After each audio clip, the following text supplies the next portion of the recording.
యేసుక్రీస్తునామములో మీకందరికీ వందములు. ఐగుప్తు నుంచి కానానికి ప్రయాణమైనటువంటి ఇజ్రాయెల్స్ 40 సంవత్సరాలు ప్రయాణం చేశారు. ఈ ప్రయాణం మధ్యంలో దేవుడు అనేక మందిని మొత్తడం జరిగింది. ఆ మొత్తడంలో కొన్ని వేల మంది చనిపోయారు. దానికి కారణం ఏంటంటే ఒక చోట వాళ్ళు దూడని ఒక విగ్రహంగా చేసుకుని దానికి పూజ చేయడం మొదలు పెడతారు. ఎందుకంటే మోషే 40 రాత్రులు పగలు ఉపవాసం ఉండి కొండ మీదకి వెళ్ళి దేవుని ఆజ్ఞ ప్రకారం అక్కడ దేవునితో మాట్లాడుతున్న సమయంలో దేవుడు రాతి పలకల మీద 10 ఆజ్ఞల్ని దేవుడు చెక్కించి ఇచ్చినాడు. ఆ సమయంలో 40 దినములు తిరిగి వచ్చేసరికి వీళ్ళు ఒక విగ్రహాన్ని తయారు చేసుకుని బంగారు విగ్రహాన్ని దానికి పూజ చేయడం మొదలుపెట్టారు. అప్పుడు దేవుని యొక్క కోపం భయంకరంగా వచ్చింది. అనేక మంది అక్కడ చనిపోయారు. ఇక్కడ తెలుసుకోవాల్సిన విషయం ఏంటంటే దేవుని ఒక మాట ఉన్నది. హీన స్థితికి అప్పగించినట్టు చూస్తాం దేవుని వాక్యంలో.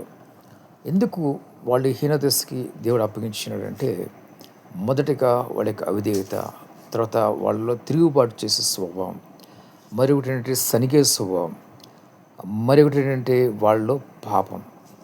ఎన్ని కలిపితే ఒకటే చెప్పాలంటే పాపం. వాళ్ళలో పాపం అంటూ ఉండడం చేత దేవునికి ఇష్టమైన జీవితం లేకపోవడం చేత దేవుడు వాడిని హీన స్థితికి అప్పగించినట్టు.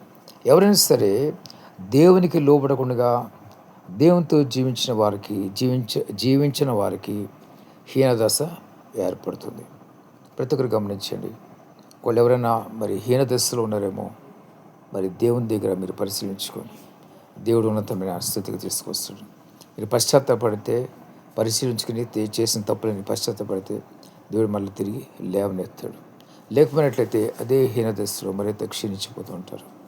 ప్రతి ఒక్కరు జ్ఞాపకం చేసుకోండి. అటువంటి హీనదశకు వెళ్ళకుండా ప్రతి ఒక్కరు కూడా దేవుని యందు భయభక్తులు కలిగి రక్షణ మార్మర్స్ పొంది ప్రతి పాపాన్ని దగ్గర ఒప్పుకుని విడిచిపెట్టండి. ఎంతోమంది ఒకప్పుడు గొప్పవాళ్ళగా ఉన్నవాడు చాలామంది చాలా హీనదశకి వెళ్ళిపోయిన వాళ్ళు నేను చూస్తూ వచ్చిన నా జీవితంలో.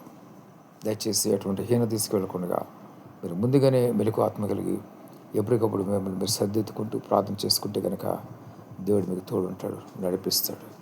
హీనదశకి దేవుడు మిమ్మల్ని అప్పగించడు. దేవుడు తలగా ఉంచుతాడు కానీ తోగ్గా మాత్రం ఉంచడు. దేవుడి మాటలు దీవించాల్సి వచ్చిన గాక. ఆమేన్.